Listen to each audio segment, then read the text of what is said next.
வணக்கம். பசியின் வாசிப்புகளில் சிவகாமியின் சபதம் 3ஆம் பாகம் பிச்சுவின் காதல். அத்தியாயம் 11. வரவேற்பு. அன்றிரவு வெகு நேரத்திற்குப் பிறகு அந்தப்புரத்தில் மகேந்திர பல்லவர் தம் பட்டமகிழ்ச்சியை சந்தித்த போது புவனமகாதேவி தனது மனக்கவலையை தெரிவித்தாள்.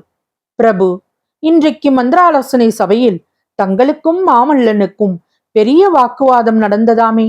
4 பேருக்கு முன்னால் தந்தையும் புதல்வரும் சண்டை போட்டுக் கொள்ளலாமா என்று சக்கரவர்த்தினி கேட்டாள். தேவி, யார் என்ன வேணுமாலும் நிலைத்துக் கொள்ளட்டும். எனக்கு இன்று இருக்கிற பெருமையையும் பூரிப்பையும் சொல்லி முடியாது. அர்ஜுனனும் அபிமன்யுவும் லக்ஷ்மணனும் இந்திரஜித்தும் பேசுவதற்குரிய வீர வார்த்தைகளை இன்று மாமல்லன் பேசினான். உள்ளுக்குள் எவ்வளவோ எனக்கு ஆனந்தமாக இருந்தது. ஆனாலும் என்னுடைய நோக்கத்தை நான் கைவிடுவதற்கு இல்லை.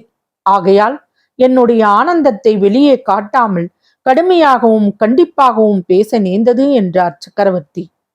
உங்களுடைய நோக்கம்தான் என்ன? தாங்கள் செய்யப்போகும் காரியம் எனக்கும் பிடிக்கவில்லை.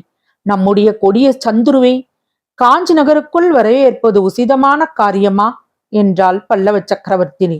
தேவி, இது என்ன வார்த்தை?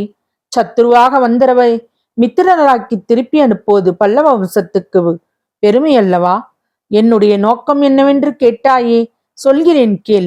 என்னுடைய வாழ்நாளில் உலகத்தில் மீண்டும் சத்திய யுகம் பிறப்பதை காண வேண்டும் என்பதே எனது நோக்கம். இந்த புண்ணிய பாரத பூமியில் இன்றைய தினம் 3 பெரிய சாம்ராஜ்யங்கள் இருக்கின்றன. நர்மதைக்கு வடக்கே ஹர்ஷவர்த்தனர், நர்மதைக்கும் துங்கபத்ராவுக்கும் மத்தியில் புலிகேசி, துங்கபத்ரைக்கு தெற்கே மகேந்திர பல்லவன். இந்த 3 பேரும் ஒருவருக்கொருவர் சண்டை போட்டுக் கொண்டிருக்கும் பட்சத்தில் இந்த புண்ணிய பூமி நரக பூமியாக இருக்கும். பஞ்சமும் பிணியும் ஜனங்களை பிடுங்கி தின்னும். அப்படி இல்லாமல் இந்த 3 பேரும் சிநேக தர்மத்துக்கு கட்டுப்பட்டவர்களாக இருந்தால் இந்த பாரத பூமியே சொர்க்க பூமியாகிவிடும்.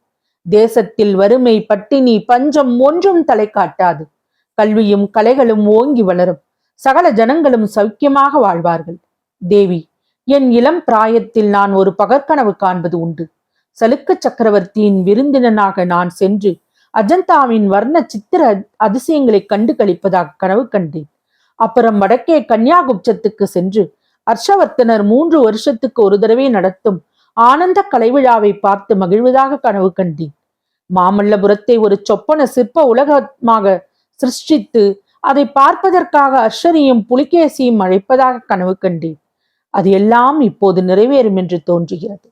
நாங்கள் 3வரும் சிநேகிதர்களாகிவிட்டால் அப்புறம் இந்த நாட்டில் சமய சண்டை என்பது ஏது? யுத்தந்தான் ஏது? பிரபு, அன்பு மதத்தையும் சிநேக தர்மத்தையும் பற்றி பேசும் தாங்கள் பாண்டியனை தண்டிப்பதற்கு மாமல்லனை எதற்காக ஏவுகிறீர்கள் என்று சக்கரவர்த்தினி குறுக்கிட்டு கேட்டாள். அது வேறு விஷயம். சிநேகம் என்பது சமநிலையில் உள்ளவர்களுக்கிடையே தான் ஏற்பட முடியும். அறிவாளிகளுக்குள்ளே தான் அன்பு வளர முடியும். அறிவற்ற மூடர்களாகிய அதிக பிரசங்கிகளையும் தண்டோபாயத்தை கைக்கொண்டே சீர்திருத்தியாக வேண்டும் என்று கூறினார் மகேந்திர பல்லவர். மறுநாள் முதல் காஞ்சி நகரம் ஒரு புதிய தோற்றத்தை மேற்கொண்டது.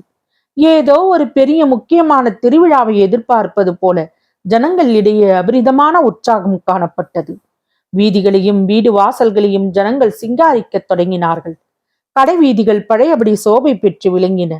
கோயில்களில் உற்சவங்கள் ஆரம்பமாயின. சிற்ப மண்டபங்களில் பழையபடி சிற்பிகள் வேலை செய்யத் தொடங்கினார்கள். நாற்புறமும் மேல வாத்தியங்கள் முழங்கின. சமஸ்கிருத கடிகைகளில் முன்போல் வேத கோஷங்கள் கேட்டன. தமிழ் கல்லூரிகளில் பாசுரங்கள் பாடப்பட்டன. நடன அரங்கங்களும் நாடக மேடைகளும் புத்துயிர் பெற்றன. தாள சத்தத்துடன் கலந்து பாத சதங்கொலியும் எழுந்தது. ஜனங்களின் முகமலர்ச்சியோ சொல்ல வேண்டியதில்லை. எல்லோரும் ஒரே ஆனந்தமாக காணப்பட்டார்கள்.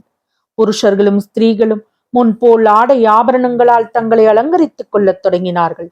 பெண்களின் கூந்தலில் புஷ்ப காடுகள் மலர்ந்து நாற்புறமும் சுகந்தத்தை பரப்பின. மாமல்லர் எதிர்பார்த்தது போல காஞ்சி நகர மக்கள் அதிருப்தி அடைந்தவர்களாக தெரியவில்லை. யுத்தம் நின்றுவிட்டதில் பெரிதும் மகிழ்ச்சி அடைந்தவர்களாகவே காணப்பட்டார்கள். அதை காட்டிலும் சலுக்க சக்கரவர்த்தி காஞ்சிக்கு விஜயம் செய்ய போவதை நினைத்து நகரவாசிகள் அபரிதமான களிப்படைந்தவர்களாகவே தோன்றினார்கள். புலிகேசியின் சமாதான தூதவன் வந்த 5வது நாள் பிற்பகலில் காஞ்சி நகரின் வடக்கு கோட்டை வாசல் 8 மாதத்திற்கு பிறகு மீண்டும் திறந்தது. பேரிகைகளும் நகராக்களும் சமுத்திர கோஷம் கடுமுகம் என்னும் வாத்தியங்களும் நெடுந்தூரத்துக்கு நெடுந்தூரம் உள்ளவர்களின் காது செவிடுபடும்படி முழங்கின. வாதாபி சக்கரவர்த்தி தாம் இளம் பிராயத்திலிருந்து பார்க்க ஆசைப்பட்டு கொண்டிருந்த கல்வியில் பெரிய காஞ்சி மாநகரத்திற்குள் பிரவேசம் செய்தார். அவருடைய முக்கிய பரிவாரத்தை சார்ந்த 50 பேர் அவருடனே வந்தார்கள். வெளிவாசலை தாண்டி உள்ளே பிரவேசித்ததும் அங்கே தம்மை வரவேற்பதற்கு ஆயத்தமாக காத்து கொண்டிருந்த மகேந்திர பல்லவ சக்கரவர்த்தியை புலிகேசி பார்த்தார். அவ்விரண்டு பேரரசர்களின் கண்களும் சந்தித்தன. மகேந்திரரின் முகத்தில் அரும்பியிருந்த இளம் புன்னகையை தவிர வேறு எவ்வித உணர்ச்சியும் வெளியாகவில்லை. ஆனால் புலிகேசியின் முகமானது அவருடைய கொதிப்படைந்த உள்ளத்தின் கொந்தளிப்பை நன்கு காட்டுவதாக இருந்தது. என்னுடைய வம்ச சத்துரு நான் போட்டு கொண்டு வந்த திட்டங்களையெல்லாம் தோல்வியடைய செய்த மகேந்திர பல்லவன் இவன்தானா என்று புலிகேசியின் உள்ளத்தில் உண்டான ஆத்திரத்தை அவருடைய கண்கள் பிரதிபலித்தன.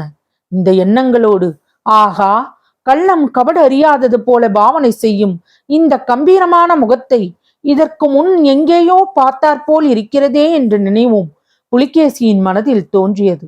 இரு சக்கரவர்த்திகளின் விருதுகளும் முறையே கூறப்பட்ட பிறகு இருவரும் அவரவருடைய குதிரைகளில் இருந்து கீழே இறங்கி ஒருவர் ஆலிங்கனம் செய்து கொண்டார்கள்.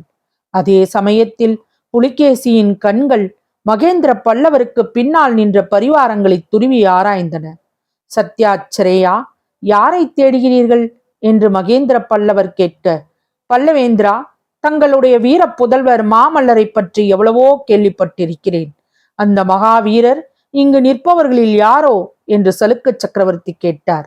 மகேந்திர பல்லவர் அப்போது லேசாக சிரித்துவிட்டு, இல்லை சத்யாச்சிரேயா, மாமல்லன் இங்கே இல்லை. அவன் வேறு முக்கிய காரியமாக வெளியூருக்கு சென்றிருக்கிறான் என்றார். தொடரும். பசியின் வாசிப்புகள் பிடித்திருக்கும் என்று நம்புகிறேன். எனக்கு சப்ஸ்கிரைப் செய்து, லைக் செய்து, ஷேர் செய்யவும். தங்களின் மேலான கருத்துக்களை கமெண்டில் பதிவிடவும். அதுவே எனக்கு உற்சாகமூட்டும். நன்றி.